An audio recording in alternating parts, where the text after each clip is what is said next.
Recording has started. अच्छा, जो आज हम क्लास में फर्दर मेथड्स पे एग्जाम्पल करते हैं, ठीक है, और इसके अलावा टाइम हमारे पास हुआ तो हम गेटर सेटर्स देखेंगे आज। तो सबसे पहले मेथड्स की एग्जाम्पल में मैं आज जो आपको क्लास देने जा रहा हूँ वो एक क्लास बना रहा हूँ मैं एज अ कैलकुलेटर।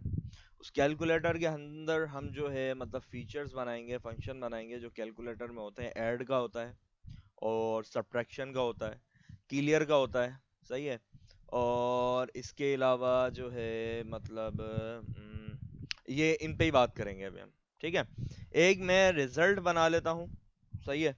अब उस रिजल्ट को कॉल करने के लिए मैं जो है एक मेथड बनाता हूँ ऐड का, public, that will return integer. ठीक है, तो मैं यहाँ पे रिटर्न टाइप कर रहा हूँ इसकी इंटीजर, उस मेथड को रख रहा हूँ मैं पब्लिक, सही है। और इसको मैं नाम दे रहा हूँ ऐड, मेथड का नाम। Then method parameters, scope parameter हम पास कर देते हैं इसमें रिजल्ट, एक इंटीजर नंबर ले लेते हैं हम, ठीक है। नंबर हम पास करेंगे यहाँ पे, और उस नंबर में हम क्या करेंगे कि रिटर्न कर दो, return result equals to result plus number, ठीक है। एक हमारे पास मेथड बन गया ऐड का जो हमारी वैल्यूज ऐड करेगा, सही है। और इसके अलावा हम्म, हम एक और काम कर सकते हैं, हम दो वैल्यू को ऐड करवाना चाहें तो दो दो नंबर को ऐड करवाना है ना हमें, तो हम यहाँ पे एक और नंबर दे देते हैं इंट नंबर 2। मैं यहाँ पे कर देता हूँ प्लस कर दो नंबर 2 के साथ, और रिटर्न कर दो हमें रिजल्ट में, और रिटर्न हमें रिजल्ट हो जाएगा यहाँ से, सही है। और इसके अलावा एक मेथड एक और बनाऊंगा मैं, और उस मेथड को मैं दूंगा सब्ट्रैक्शन का, और दो नंबर्स की सब्ट्रैक्शन निकाल के देगा same as it is. Access modifier दिया मैंने उसको पब्लिक, और रिटर्न टाइप दी मैंने उसको integer, then subtraction, method parameters scope, then code scope, सही है। और पैरामीटर्स में मैं same as it is and number 1 and integer number 2 दे दूंगा, ठीक है। अब मैं रिटर्न करवाऊंगा इसमें सेम एज इट इज यही कोड, और इसके अलावा मैं करूंगा इसमें नंबर, रिटर्न कर दो रिजल्ट मुझे नंबर और नंबर 2। और इस तो ये सेम वेरिएबल चल जाएंगे, मतलब ऊपर भी हमने सेम वही वेरिएबल दिए हैं। जी जी जी जी, ये रिटर्न रिजल्ट में ही रिटर्न करेगा, ये रिटर्न करेगा हमें जो वैल्यू स्टोर होगी ना रिजल्ट के अंदर, ठीक है, वो रिटर्न करेगा हमें, सही है। ये मेथड क्योंकि मैंने सब्ट्रैक्शन रिटर्न, में माइनस। और मैंने इंटीजर टाइप, रिटर्न टाइप भी आप देखें इंटीजर ही दी हुई है, सही है। क्यों? क्योंकि मुझे इंटीजर फॉर्मेट में ही चाहिए। और सब्ट्रैक्शन जो करेगा वो करेगा माइनस। और एक मैं मेथड लगा देता हूं अफसार भाई, यहाँ पे जो फंक्शनैलिटी फीचर में यूज करूंगा उसमें मुझे कुछ वैल्यू जो है उसकी मतलब रिटर्न नहीं करवानी है, मुझे क्लियर करना है रिजल्ट को। अब मैं यहाँ पे करूंगा पब्लिक, और वॉइड रिटर्न टाइप रखूंगा, उसको मैं करूंगा क्लियर। मुझे कुछ रिटर्न नहीं करवाना इस मेथड को, इस मेथड से। इस मेथड में दोबारा जब मैं क्लियर मेथड अप्लाई करूं तो वो क्या कर दे, रिजल्ट के अंदर जो रिजल्ट पड़ा हुआ उसको जीरो कर दे, सही है। और जब मैं इसको प्रिंट करवाऊं तो एक और मेथड है यहाँ पे, वो है पब्लिक वॉइड प्रिंट। ये same as it is void ही होगा क्योंकि मुझे इसमें कुछ वैल्यू रिटर्न नहीं करवानी, ये मेथड स्पेसिफिकली मैं यूज कर रहा हूँ सिर्फ प्रिंट करवाने के लिए। तो वॉइड हम तब यूज करते हैं जब हमें कोई वैल्यू मेथड से रिटर्न ना करवानी हो, ठीक है, वॉइड रिटर्न टाइप है। और जब integer data variable return type हम यूज कर सकते हैं, जैसे यहाँ पे मैं फ्लोट यूज करता हूँ, तो ये रिजल्ट जो रिटर्न करेगा वो एज अ फ्लोट रिटर्न करेगा मुझे, सही है। और अगर मैं यहाँ पे स्ट्रिंग देता हूँ तो ये मुझे कहेगा कि रिटर्न आप इंटीजर करवा रहे हो लेकिन आपकी रिटर्न टाइप जो है वो स्ट्रिंग है, सही है। तो यहाँ पे मुझे जो है स्ट्रिंग ही देने पड़ेंगे पैरामीटर में, क्लियर है। जो रिटर्न आपने करवाने हैं वही रिटर्न टाइप आप यहाँ पे दे देते हैं। ये मॉरल ऑफ द स्टोरी है। तो यहाँ पे मैंने एक और दिया इंटीजर। अच्छा, अब मैंने ये कैलकुलेटर की क्लास बना ली है और मैं इस कोड को करता हूँ खत्म। सही है। और इसमें मैं एक ऑब्जेक्ट बना लेता हूँ किसका, कैलकुलेटर का। ठीक है, C1 कर देता हूँ मैं इसको, इक्वल्स टू न्यू नहीं, अगर कैलकुलेटर। हमने स्टैटिक दिया हुआ है तो फिर हमें ऑब्जेक्ट बनाने की क्या जरूरत है स्टैटिक कब दिया हुआ है मैंने? उधर टेस्ट में, नहीं, कहाँ दिया हुआ है मैंने स्टैटिक? जहां से आप पुल कर रहे हो इसको? नहीं, यहाँ पे स्टैटिक है, ये इस क्लास के अंदर है। अब सर भाई अभी भी आप कंफ्यूज हो गए स्टैटिक में। स्टैटिक अगर मैं यहाँ पे दे दूं इंटीजर यहाँ पे, ठीक है, तो इस क्लास के अंदर मुझे जो है,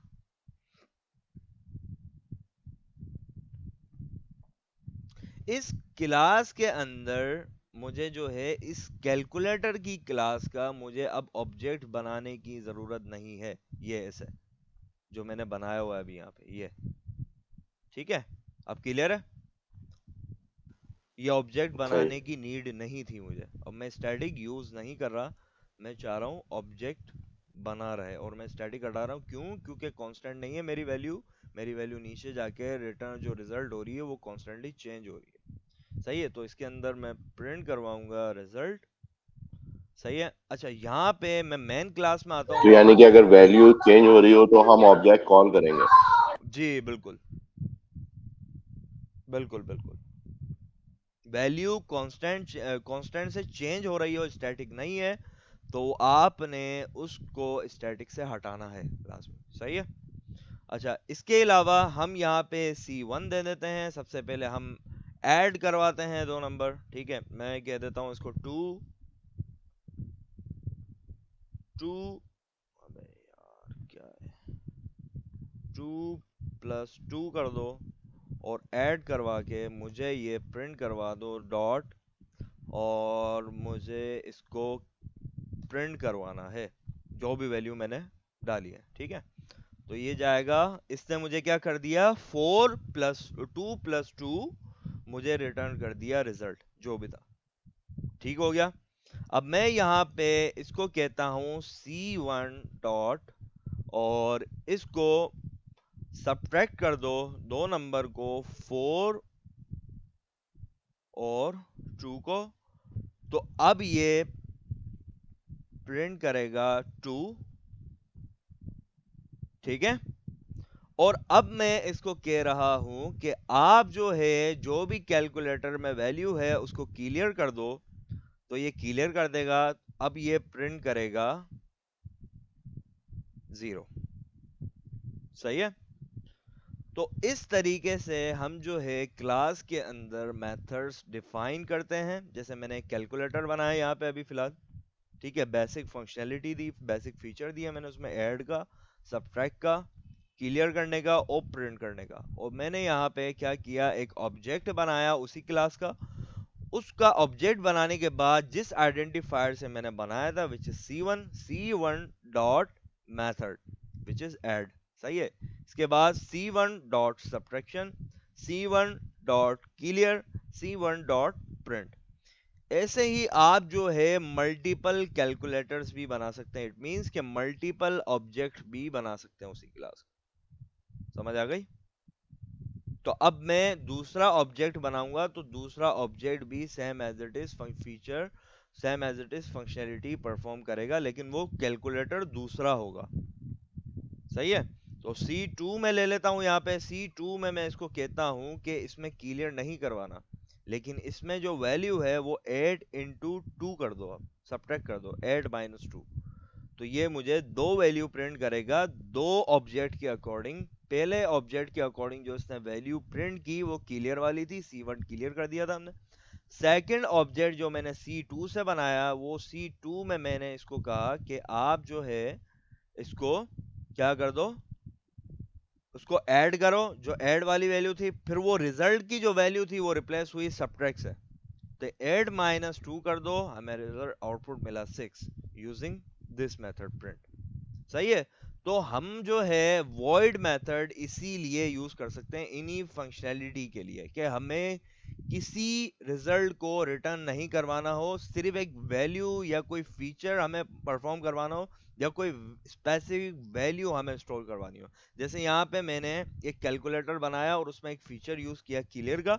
वो क्लियर का फीचर कुछ रिटर्न नहीं कर रहा मुझे, बस मैं एक वैल्यू स्टोर करवा रहा हूँ कि उसमें मैं इसको बता रहा हूँ कि 0 स्टोर कर दो। तो ये एक मेन मोटिव होता है हमारे पास कि हम void कब कब किस किस तरह यूज करते हैं। या दूसरी डेटा वेरिएबल रिटर्न टाइप जो होती है, डेटा टाइप रिटर्न टाइप जो होती हैं, वो हम कब कब यूज करते हैं। तो हमें इंटीजर चाहिए तो हम इंटीजर रिटर्न करवाएंगे मेथड से, और इसी तरीके से अगर हमें स्ट्रिंग चाहिए तो हम स्ट्रिंग रिटर्न करवाते हैं। क्लियर है? अच्छा, इसके अंदर मल्टीपल वैल्यूज दे सकता है ना? मतलब अगर मैं डायनामिक वैल्यूज चाह रहा हूँ तो इसके अंदर पैरामीटर्स के अंदर ऐड कर सकता है ना? या सिर्फ दो ही, वो जो पिछली दफा नहीं जो नहीं, पढ़ा दो है? नहीं है, दो नहीं है, इसके अंदर मल्टीपल पैरामीटर्स आप दे सकते हो। मल्टीपल, ऐसे ही मैं कितने ही दे दूं इसमें, मेरी मर्जी है। ये नहीं होता कि दो दूं, तीन दूं, चार दूं, पांच दूं। सही है? लेकिन उस सबकी डाटा टाइप एक होनी चाहिए, राइट? हाँ, मतलब कि जैसे मैंने आपको अभी टाइप कास्टिंग पढ़ाई थी, सही है? तो अगर मैं यहाँ पे बिल फर्स्ट लॉन्ग यूज कर लूँ तो देखते हैं ये क्या करता है। ये कहेगा कि एक लॉन्ग हो गया, एक इंटीजर हो गया, तो ऐड कास्टिंग कर दो नंबर 2 पे। ये इसने जो भी लॉन्ग में इसको रिजल्ट मिला है, क्यों? क्योंकि एक वेरिएबल हमारा लॉन्ग का था, तो इसने कन्वर्ट किया, टाइप कास्ट किया इनटू इंटीजर, और इंटीजर में टाइप कास्ट करने के बाद इसने स्टोर करवाई वैल्यू इनटू रिजल्ट। सही है? तो जो आप रिटर्न करवाना चाहते हैं वो रिटर्न टाइप आप यहाँ पे देते हैं, और वही रिटर्न होना चाहिए। क्लियर है?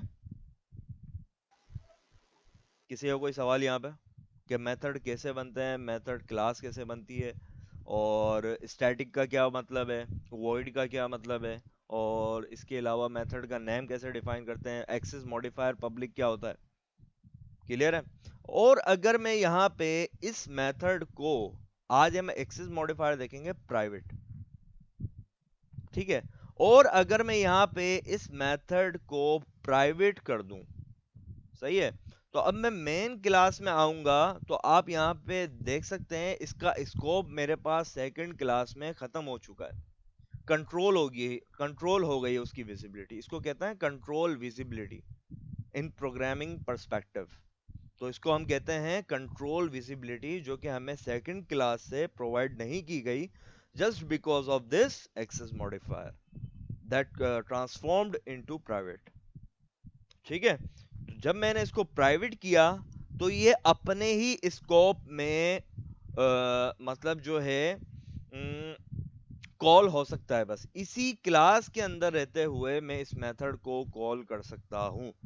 इस वाली क्लास के स्कोप से बाहर मैं जब इस मेथड को कॉल करूंगा तो ये विजिबिलिटी एरर देगा कि आपके उस मेथड की from the type calculator is not visible. मतलब विजिबिलिटी नहीं है, आपने कंट्रोल नहीं दिया हुआ। आपकी वो आपका जो आपकी उस क्लास के अंदर जो ये ऐड का मेथड है वो प्राइवेट है। तो कल भी मैंने एक एग्जांपल दी थी कि प्राइवेट कब हम करते हैं, कि जब हमारे पास किसी एज सच हमारे पास ऐसी इंफॉर्मेशन है एम्प्लॉयज की, जैसे बैंक में जो इंफॉर्मेशन होती है वो बैंक अकाउंट, बैंक बैलेंस से रिलेटेड होती है मेन ज्यादा ना, काफी कॉन्फिडेंशियल इंफॉर्मेशन होती है जो कि हर किसी को प्रोवाइड नहीं की जाती। सही है? तो अब बैंक के रोल में हम देखें तो बैंक के रोल्स में मल्टीपल रोल्स होते हैं। एडमिनिस्ट्रेटर रोल होता है, अकाउंट्स एंड फाइनेंस का रोल्स होता है, और इसके अलावा कैशियर का रोल होता है। तो जो एडमिनिस्ट्रेटर होता है उसके पास कंप्लीट एक्सेस होता है हर चीज का। तो आप ये देख सकते हैं कि कैशियर के पास या किसी छोटे मोटे पियोन के पास या उसके हाथ में कोई मतलब कोई सिस्टम आ गया है बैंक का, तो वो जो है उसको एक रोल प्रोवाइड किया गया है। तो ऑब्वियस सी बात है उसको बैंक बैलेंस, एम्प्लॉय की बैंक बैलेंस से रिलेटेड या कोई क्लाइंट कस्टमर की बैंक बैलेंस से रिलेटेड कोई इंफॉर्मेशन उसको नहीं दी जाएगी। सही है? तो इसीलिए हम जो है एक्सेस मॉडिफायर्स यूज कर सकते हैं कंट्रोल विजिबिलिटी को कंट्रोल करने के लिए। सही है? क्लियर है सबको? तो एक्सेस मॉडिफायर सिर्फ दो किस्म के हैं, एक पब्लिक है और एक प्राइवेट है। नहीं, और कोई और दूसरे भी भी है? होते हैं। प्रोटेक्टेड होता है एक, वो हम बाद में देखेंगे, अभी नहीं। वो प्रोटेक्टेड अभी समझेंगे भी, तो वो मैं चाह रहा हूँ कि इनहेरिटेंस में पढ़े तो वो बेहतर है। इनहेरिटेंस एक पिलर होता है, ठीक है। अच्छा, मेन पिलर जो होते हैं ऊप के अच्छा, कुछ मेन क्लास को भी हम प्राइवेट कर सकते हैं? मेन क्लास को। पैकेज की जो मेन क्लास, ये जो है क्लास जो है। ये क्लास, ये कह रहे हो? क्लास को भी प्राइवेट कर सकते हैं आप। अब ये कह रहा है illegal modifier abstract and final are permitted only, only public abstract and final are permitted. Invalid modifier हो गया क्लास, क्लास को आप प्राइवेट नहीं कर सकते। सही है। ये क्या है लॉजिक, क्या है इसके पीछे? लॉजिक ये है कि पब्लिक आपने रखनी है क्लास को। आप क्लास को तो आप दूसरी जगह पे कॉल करा। हाँ, क्लास को तो कॉल करते हैं ना, ऑब्वियस सी बात है। मेथड्स है कि स्पेसिफिक हमारे पास मेथड्स और क्लास मेंबर्स और क्लास मेथड्स हमारे पास ऐसी चीज होती है जिसमें हम जो है कोई भी वैल्यू हम प्राइवेट रख सकते हैं। सही है। अच्छा, इसके अलावा अगर मैं एक बात करूं, एक मेरे पास एग्जाम्पल है। अब हम समझते हैं थोड़ा कॉन्सेप्ट किसका, गेटर सेटर का और क्लास मेंबर्स का। सही है। तो यहाँ पे हम बात करेंगे क्लास मेंबर्स की विथ गेटर्स एंड सेटर्स। ठीक है। तो ये काफी काम के होते हैं गेटर एंड सेटर्स। सही है। तो गेटर सेटर्स जो मतलब हम क्लास मेंबर्स की अगर हम पहले बात करें, तो क्लास मेंबर्स जो है हम डिफाइन कैसे करते हैं वो मैंने आपको बताया था कि आप जो है उन उस क्लास के अंदर जो क्लास आपने डिफाइन की है उस क्लास के अंदर अगर कोई क्लास मेंबर्स बनाने हैं, एट्रीब्यूट्स बनाने हैं, फील्ड्स बनानी है, तो आप डायरेक्टली यहाँ पे एक्सेस मॉडिफायर देते हैं पहले कि मैं चाह रहा हूं अभी इसको प्राइवेट रखना। ठीक है। इंटीजर एम्प्लॉय और जो है अंडरस्कोर आईडी। ठीक है। और मैं कर रहा हूँ एक मतलब एम्प्लॉय के अकॉर्डिंग बना रहा हूँ मैं एक क्लास। तो मैं इसको कर देता हूँ एम्प्लॉय डिटेल्स। ठीक है। एम्प्लॉय डिटेल्स के अंदर हमारे पास जो है एम्प्लॉय आईडी आती है, और एम्प्लॉय आईडी के अलावा हमारे पास कुछ और इंफॉर्मेशन भी आती है। अच्छा, ये होते हैं हमारे पास क्लास मेंबर, जो पूरी क्लास में कहीं भी आप उनको यूजेज में ले सकें। सही है। क्लास मेंबर्स होते क्या है कि क्लास के वो मेंबर्स कि कहीं भी आप उनको यूसेज में ले सकते हैं। और मेंबर क्लास हमारे पास दो तरह के होते हैं, स्टैटिक मेंबर होते हैं, ठीक है, और एक नॉन स्टैटिक मेंबर होते हैं। स्टैटिक मेंबर हमने पढ़ा जिनकी वैल्यू स्टैटिक रहती है, जिनकी वैल्यू आप चेंज नहीं करते। जैसे एक एग्जांपल लेते हैं हम स्टूडेंट कॉलेज की। सही है। तो थाउजेंड्स ऑफ स्टूडेंट्स हैं, लेकिन नेम में यहाँ पे क्लास मेंबर के दूंगा, स्टूडेंट इंफॉर्मेशन मुझे रखनी है, तो मैं स्टूडेंट नेम लूंगा, क्लास मेंबर एक हो गया, और स्टूडेंट आईडी ले लेता हूँ। ठीक है, दूसरा। और थर्ड वन मेरा हो गया कॉलेज नेम। सही है। तो college name as a static count होगा, क्योंकि कॉलेज का नेम जो है वो फर्दर चेंज नहीं होना। स्टूडेंट, मैं एक स्पेसिफिक कॉलेज के लिए एक सिस्टम बना रहा हूँ, एक तैयार कर रहा हूँ, सिस्टम रेडी कर रहा हूँ, तो स्टूडेंट नेम चेंज हो सकता है, स्टूडेंट आईडी चेंज हो सकती है, लेकिन स्टैटिक जो रहेगा वो क्या रहेगा, कॉलेज का नेम। तो इस तरीके से इस एग्जाम्पल को लेकर अगर हम समझें तो स्टैटिक हम यहाँ पे क्लास मेंबर में भी हम यूज कर सकते हैं। सही है। अच्छा, बात करते हैं एक्सेस मॉडिफायर की क्लास मेंबर में।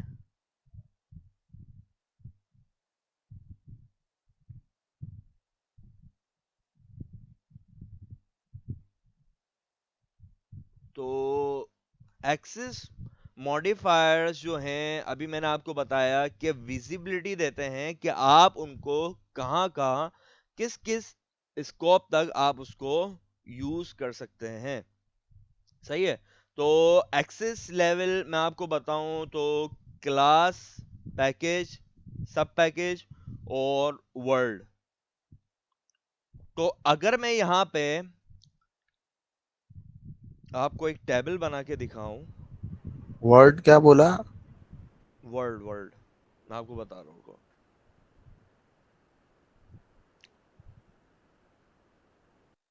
विजिबिलिटी आपको समझ आ जाएगी, रुको।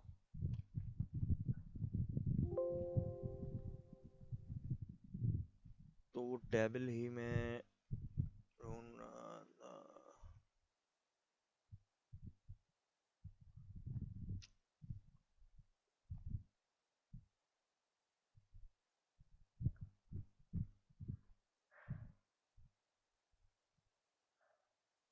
एक मिनट दीजिएगा यार।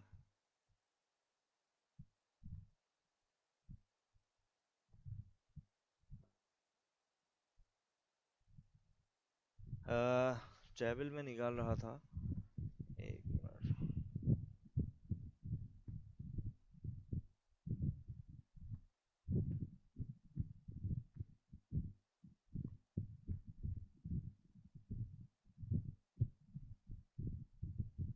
और यहाँ पे मैं कर देता हूँ access modifiers table in Java. Table निकाल लेते हैं हम, इस टेबल से अच्छा समझ आएगा आपको। ये रहा। तो access modifier table for class members, ये रहा। अच्छा, यहाँ पे जो है हमारे पास हमने देखे थे कि एक डिफॉल्ट होता है जो आप मतलब रखते हैं। जैसे मैंने अभी इंटीजर लिया था, रिजल्ट प्रोवाइड किया था और उसको जीरो रख दिया था मैंने, सही है।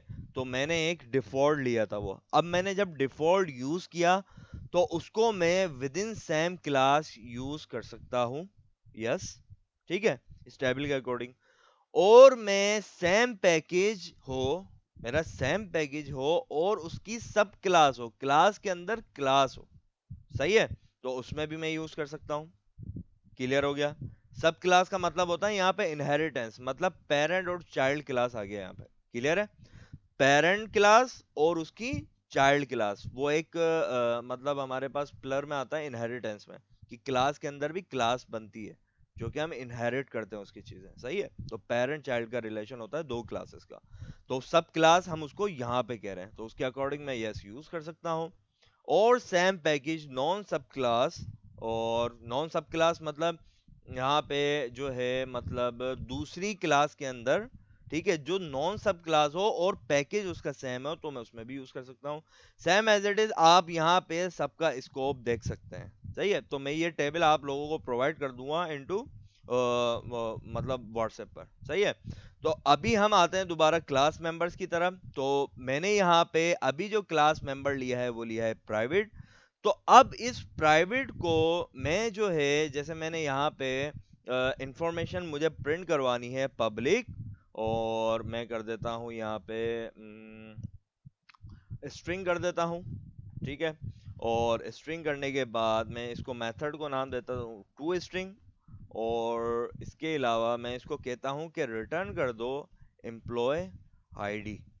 तो अब इसने क्या किया, इसने किया कि आप जो है उसको, एक मिनट, इसको मैं स्ट्रिंग कर देता हूं। तो अब ये जो है ये प्राइवेट मेंबर, ये मैं इसी क्लास के अंदर रहते हुए सिर्फ यूज कर सकता हूं, सही है। मैं दूसरे मतलब क्लास के अंदर सेम पैकेज और सेकंड क्लास में मैं इसको यूज नहीं कर सकता यहाँ पे, इस मेंबर को, सही है। तो इस मेंबर को इस वाली क्लास के अकॉर्डिंग ही इसका स्कोप है, और इस वाली क्लास के अकॉर्डिंग ही मैं इसको यूज कर सकता हूं। और अगर मैं इसको प्रोटेक्टेड कर देता हूं, ठीक है, तो प्रोटेक्टेड में भी यूज हो जाएगा। लेकिन प्रोटेक्टेड में अगर हम टेबल में आके देखें तो सेम क्लास में यूज हो सकता है, बिल्कुल। सेम पैकेज हो, सेम सब क्लास हो, उसमें भी यूज हो सकता है। सेम पैकेज नॉन सब क्लास हो, उसमें भी हो सकता था। डिफरेंट पैकेज सब क्लास, ये नीचे सब क्लास वाली टर्म, ये डिफरेंट पैकेज, ये आपको अभी टर्म समझ नहीं आ रही होंगी। तो अभी हम इसी पे स्टेक रहते हैं सेम क्लास पर ही। तो सेम क्लास के अकॉर्डिंग प्रोटेक्टेड में मैं इसको यूज कर सकता हूँ। तो हमें इस मेंबर को खोलने के लिए मतलब, ठीक है, तो हम अब यहाँ पे इसको प्राइवेट से हम जो है मतलब कोई भी वैल्यू मुझे इसमें सेट करवानी है, तो मैं सेट करवाने के लिए जो यहाँ पे दो एक मतलब कॉन्सेप्ट यूज कर सकता हूँ, किसका, सेटर्स एंड गेटर्स का। सेटर्स क्या करता है, कोई भी वैल्यू जो है इस वेरिएबल के अंदर सेट करवाता है, ठीक है। और गेटर क्या करता है, इस क्लास मेंबर में जो वैल्यू सेट हुई है उसको गेट करके लाके देता है। क्लियर है? कंफ्यूजन है किसी को यहाँ पे? हेलो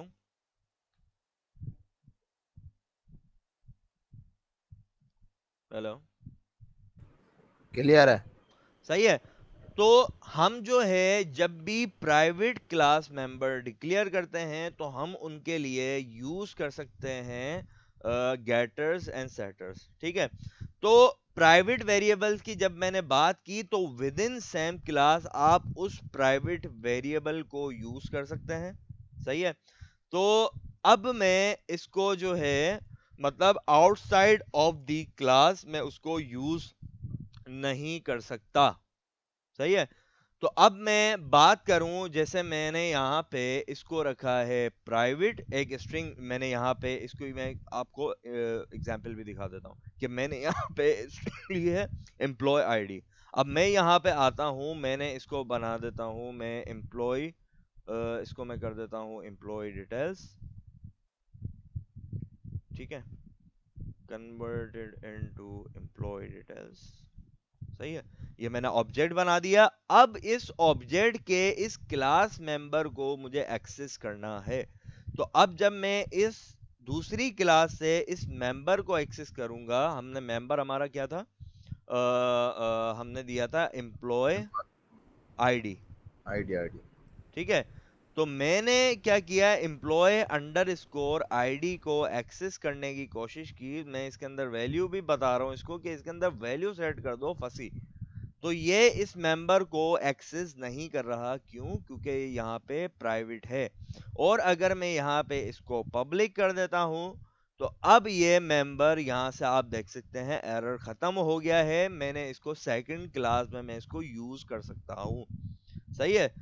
तो अब मुझे इसको इस विद इन क्लास इसको मुझे एक्सेस करने के लिए अब मुझे यहाँ पे जो लगाना पड़ेगा वो लगाना पड़ेगा क्या, गेटर्स एंड सेटर्स, सही है।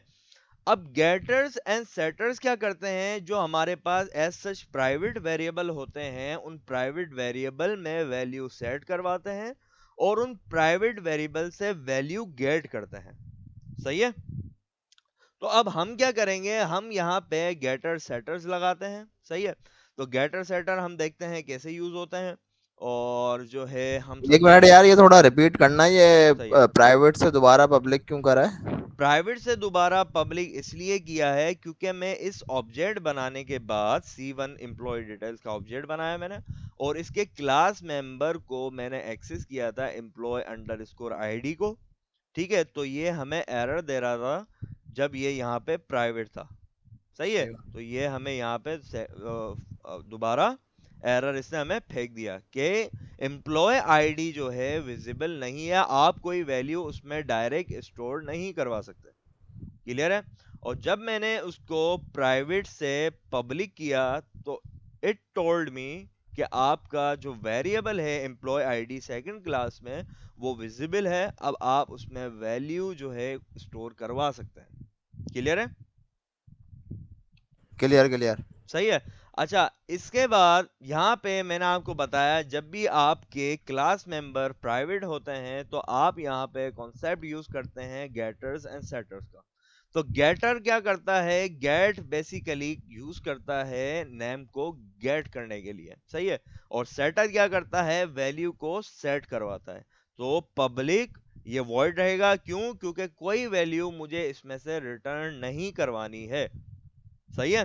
तो अब मैं पब्लिक वॉइड कर रहा हूं, मैं इसमें कर रहा हूं सेट नेम, ठीक है, employ set ID, employ ID, ठीक है। और मैं यहाँ पे इसको same as it is method parameter scope दे रहा हूँ, देन कोड स्कोप, और यहाँ पे मैं इसको बता रहा हूँ कि स्ट्रिंग ले, ये क्या, एम्प्लॉय अंडरस्कोर आईडी। अब यहाँ पे एक चीज आप नोट कीजिएगा कि यहाँ पे मैंने दोनों वेरिएबल्स सेम दिए हैं, सही है। तो ये हमारे पास क्या होता है, इंस्टेंस क्लास मेंबर, ठीक है। ये स्कोप जो होता है ये वेरिएबल बिल्कुल अलग है, ये याद रखिएगा। अगर मैं यहाँ पे सेम वेरिएबल नेम दे दूं तो ये वाला वेरिएबल क्लास मेंबर वाला, ग्लोबल वाला, इंस्टेंस क्लास मेंबर वाला डिफरेंट है इस इंस्टेंस लोकल वेरिएबल से। ये वाला होता है हमारे पास इंस्टेंस लोकल वेरिएबल, ठीक है। इस इंस्टेंस लोकल वेरिएबल से ये वाला वेरिएबल डिफरेंट है। तो यहाँ पे अब प्रोग्राम में मैं यूज करूंगा इसको बताने के लिए कि ये वेरिएबल जो है, इस वेरिएबल के अंदर मुझे वैल्यू स्टोर करवानी है। तो मैं इस प्रोग्राम को समझाऊंगा कैसे। अगर मैं यहाँ पे एम्प्लॉय डायरेक्ट लिख दूं, एम्प्लॉय अंडरस्कोर आईडी के अंदर, इस वाली एम्प्लॉय अंडरस्कोर आईडी के अंदर आप डाल दो एम्प्लॉय अंडरस्कोर आईडी, कौन सी, जो आपको यहां पे वैल्यू मिल रही है, सही है। तो जो आपको यहां पे वैल्यू मिल रही है वो वैल्यू इसके अंदर डाल दो। तो अब प्रोग्राम को मैं कैसे समझाऊं कि ये वाला जो class member, instance class member का वेरिएबल है या इंस्टेंस लोकल वेरिएबल है। तो मैं प्रोग्राम को समझाऊंगा यूजिंग दिस कीवर्ड। तो दिस कीवर्ड प्रोवाइड करता है visibility of class member of instance class member, सही है। तो हमें दिस कीवर्ड प्रोवाइड करता है विजिबिलिटी किसकी, इंस्टेंस क्लास मेंबर की, कि इस वाले क्लास मेंबर में जो आपका एम्प्लॉय आईडी है उसके अंदर आप एम्प्लॉय आईडी सेट करवा दो। इस एम्प्लॉय आईडी के अंदर हमने सेट करवा दी। सेट करवाने के बाद आप क्या कर दो कि इस एम्प्लॉय आईडी को आप मुझे गेट करके लाके दे दो, public void get underscore employee ID, ठीक है। और वॉइड रखा है मैंने इसको, मैं कोई पैरामीटर नहीं दूंगा, बस मुझे रिटर्न करवानी है क्या, एम्प्लॉय आईडी, ठीक है। तो यहां पे हमारे पास हमने क्या किया कि रिटर्न नहीं, सॉरी, हाँ सॉरी, स्ट्रिंग करवाना था मुझे क्योंकि स्ट्रिंग है ना हमारे पास, ठीक है। तो हम जो रिटर्न करवा रहे हैं वो हमारे पास स्ट्रिंग है। स्ट्रिंग मैंने रिटर्न टाइप दी और इसके अंदर मैंने यूज किया गेट मेथड, जो कि मुझे वैल्यू गेट करके लाके देगा जो भी स्टोर होगी यहाँ से एम्प्लॉय आईडी से, सही है। तो मैं यहाँ पे अब ऑब्जेक्ट कॉल करता हूँ और यूजिंग गेटर सेटर मैं अब इस वेरिएबल को एक्सेस कर सकता हूँ। तो यहाँ पे मेरे पास एम्प्लॉय एम्प्लॉय डिटेल्स और इसके अलावा ईएमपी डिटेल्स कर देता हूं मैं इसको, न्यू एम्प्लॉय डिटेल्स, और मैं इसको ऐसे कर देता हूं, ठीक है। ऑब्जेक्ट बना दिया मैंने। अब यहां पे मैं करूंगा employee detail dot set employee ID. आप सेट कर दो इसमें स्ट्रिंग में, और स्ट्रिंग है हमारे पास 1 2 3 4, ठीक है। और आप क्या करो, उसको रिटर्न करके लाके दे दो मुझे यूजिंग गेट कीवर्ड। तो जितने क्लास मेंबर आपके प्राइवेट होते हैं उतने आपके जो है employee detail dot get employee ID, सही है। तो जो इसके अंदर वैल्यू हमने स्टोर करवाई है वो वैल्यू हमने गेट कर ली विद इन अनदर क्लास। और जब मैं डायरेक्ट वैल्यू सेट करवा रहा था उस वेरिएबल में, जैसे emp डिटेल डॉट, और मेरे पास वेरिएबल था एम्प्लॉय अंडरस्कोर आईडी का, तो ये वे मुझे परफॉर्म नहीं करने दे रहा था operation to store value in this class member, instance class member variable. तो इसने मुझे एरर दे दिया, क्यों, क्योंकि प्राइवेट था। तो मैंने इसको यूज किया यूजिंग गेटर्स एंड सेटर्स। तो वैल्यू मैंने सेट करवाई, देन वैल्यू आई टुक आउट।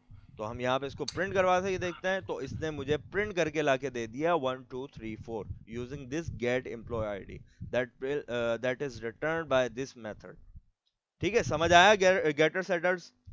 किसी को कोई सवाल अच्छा, है? हाँ गेटर सेटर में जो वैल्यू स्टोर होगी वेरिएबल में, जी जी वो प्राइवेट होना चाहिए।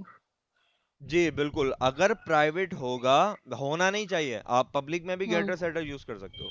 लेकिन जो एक रूल है, किसी भी hmm. Private class member, instance class member को एक्सेस करने के लिए या उसमें कोई वैल्यू बैठाने के लिए या वैल्यू फेच करने के लिए, तो आप यूज कर सकते हैं गेटर सेटर्स। तो ये वे होता है प्राइवेट का। तो जब मैं डायरेक्टली यूज कर रहा था एम्प्लॉय आईडी तो मुझे एरर प्रोवाइड कर रहा था वो, सही है। तो ये अच्छा, कॉन्सेप्ट होता है और गेटर सेटर्स का। सही है। वो जो लोकल वेरिएबल में हमने एम्प्लॉय आईडी लिखा है ना, तो वो डिफरेंट है स्ट्रिंग से ऊपर वाले, तो हम उसको डिफरेंशिएट करने के लिए कुछ और नहीं लिख सकते? मतलब एम्प्लॉय डिफरेंशिएट, आईडी ना हाँ लिखने को। नहीं, एम्प्लॉय आई डिफरेंशिएट करने के लिए लिख सकते हैं, ठीक है, एम्प्लॉय मैं यहाँ पे कर देता हूँ, ठीक है, हाँ, वो और इजी हो यहाँ जाएगा ना। वो इजी हो जाएगा, हाँ, लेकिन मुझे यहाँ पे कॉन्सेप्ट देना था दिस कीवर्ड का, तो मैंने सेम ही यूज किया।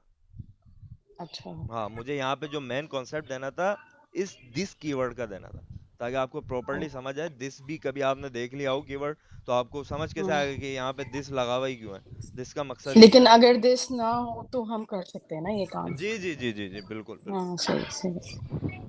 यार मुझे कंफ्यूजन है फंसी। लेकिन एक रूल होता है, एक रूल होता है, दिस लगाना है आपने, ये याद रखिएगा। एक रूल रूल ठीक। यही होता है प्राइवेट में, जो मैंने आपके सामने बनाया है।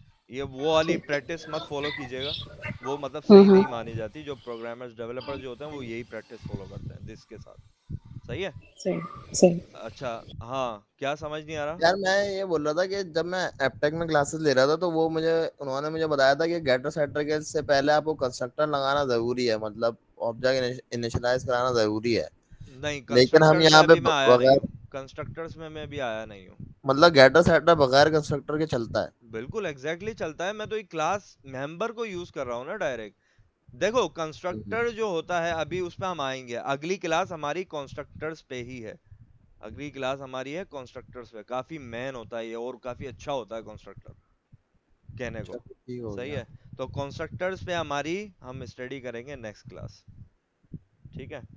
तो यहाँ पे हम क्लास वाइंड अप करते हैं आज की। आई होप के मतलब समझ आई हो आज की क्लास, और मेथड्स बनाना समझ आया हो, और मेथड्स के साथ, और जो है इसके अलावा आपको ये गेटर सेटर समझ आया हो। फिर उससे अगली नेक्स्ट क्लास हमारी होगी मेथड ओवरलोडिंग पे, ठीक है। तो ये चीज़ें भी हम पढ़ेंगे साथ साथ। तो नेक्स्ट क्लास में हम मेथड ओवरलोडिंग एंड कंस्ट्रक्टर्स देखेंगे। सही है, क्लियर है सबको? Clear clear. समझ आया क्लास? बिल्कुल हाँ ग्रेजुअली समझाया यार। भाई, को और भी तो कराओ, एक चीज पढ़ा दी बस। नहीं मतलब क्लास का टाइम भी तो 8:40 पे भी तो स्टार्ट की थी ना आज, तभी तो। मैं ज़्यादा चीज़ें पढ़ाता हूँ ना, हजम नहीं होती हैं, तो गेटर सेटर्स पे रखो, दिस कीवर्ड से अपने आप से भी रिसर्च करो कि दिस और कहाँ कहाँ यूज़ होता है, दूसरी जगहों पे भी यूज़ होता होगा। सही हो गया। बिल्कुल। सही है। ग्रेजुअली पढ़ो और अच्छा समझो, ये नहीं कि मतलब ज़्यादा ज़्यादा समझो और ज़्यादा ज़्यादा समझ ना आए। ज्यादा ज्यादा समझो, लेकिन जब करने बैठते हैं ना तो फिर हम फंस हाँ, जाते हैं हमें। वो फ्लैश आउट हो जाता है ना, कि मतलब ये क्या चीज़ थी। हाँ। तो इसीलिए वो ग्रेजुअली रखो चीज़ें, तो अच्छा समझ आएगा। अभी गेटर सेटर सिर्फ पढ़ाया और मेथड्स की हम्म। एग्जांपल्स करवाई, तो अच्छा समझ आया होगा। हाँ बिल्कुल। हाँ, देख अच्छा, अब सार भाई आपका एरे वाला हो गया असाइनमेंट? अब भाई वो तो पता नहीं क्या क्या मिस हो गया है, समझ जो नहीं आया। असाइनमेंट्स अच्छा, जो असाइनमेंट्स अभी तक हमने बनाई हैं, फर्स्ट असाइनमेंट मैंने दी थी रिवर्स नंबर वाली, उसको आपने कन्वर्ट करना था इनटू इनटू मेथड। इसके बाद आज सेकंड असाइनमेंट दूंगा, जो हमने उसके बाद सेकंड असाइनमेंट मैंने जो असाइन की थी आप लोगों को, ठीक है, तो उसको भी मेथड में कन्वर्ट करना है मुझे। दोनों असाइनमेंट चाहिए, मतलब कन्वर्टेड इनटू मेथड, और दूसरी क्लास से आपने उस मेथड को कॉल करना है, ठीक है, और ऑब्जेक्ट्स बनाने हैं उसके। सही है। और प्राइवेट और वेरिएबल जो उन असाइनमेंट में यूज हुआ है वो क्लास मेंबर के रखना, उसको प्राइवेट करना, और उसको यूज करना गेटर सेटर के थ्रू। अब मजा आएगा। सही है। सही है, लेकिन टास्क क्या बताया? मैं लिख बहुत भी देता मजे हूँ। ले रहे हो फंसी भाई आप यार। टास्क एक बार रिपीट, अच्छा टास्क ये बताया। है कि फर्स्ट हाँ। और सेकंड असाइनमेंट जो मैंने दी थी, एक रिवर्स नंबर वाली, उसके बाद पता नहीं कौन सी दी थी, आप लोगों के पास बनी भी होगी। सही है। उन दो असाइनमेंट्स को कन्वर्ट करना है इनटू मेथड, और दूसरी क्लास में मेथड बनाना है उसका, और उस क्लास का ऑब्जेक्ट कॉल करना है इनटू मैन मेथड। सही है। और जो वहां पे आपने उन असाइनमेंट में जो वेरिएबल्स यूज किए हुए हैं, वो वेरिएबल्स आप रखेंगे as a class member, instance class member, ठीक है। और उनको आप प्राइवेट रखेंगे, प्राइवेट करने के बाद उसमें गेटर सेटर्स लगाने हैं, रिटर्न करने के बाद फिर आप उन वेरिएबल को यूज करना अपने मेथड में। सही सही हो है। गया। गेट करके हाँ लाके सेट कर देना वैल्यू, फिर गेट करना, फिर गेट करने के बाद आप यूज करना, ठीक है। ठीक हो सही गया। है, उज़ैफा मुझे समझा देना है। जैफा भाई ग्रुप प्राइवेट में लिख देना व्हाट्सएप पे। लगा। हाँ हाँ सर भाई, मैं और आप दोनों साथ करेंगे। ग्रुप नहीं पे नहीं, लिख तो दो वो व्हाट्सएप पे। लिख के दे दो, ग्रुप पे लिख के दे दो, क्या समझाया ये, ताकि मैं समझ लूँ। ठीक हो गया। चलो ऊप मतलब आई होप कि ऊप आप लोगों को समझ आ रही होगी। वो ही तो है भाई, मेरे काम में तो बहुत इम्पोर्टेंट है वो। सही है। चलो बेस्ट हो गया, ठीक है। ओ- क्लास भी एंड होने ओके। वाली है हमारी इन 2 मिनट्स। ओके, अल्लाह हाफ़िज़। ओके ओके ओके, अल्लाह हाफिज। अल्लाह हाफ़िज़।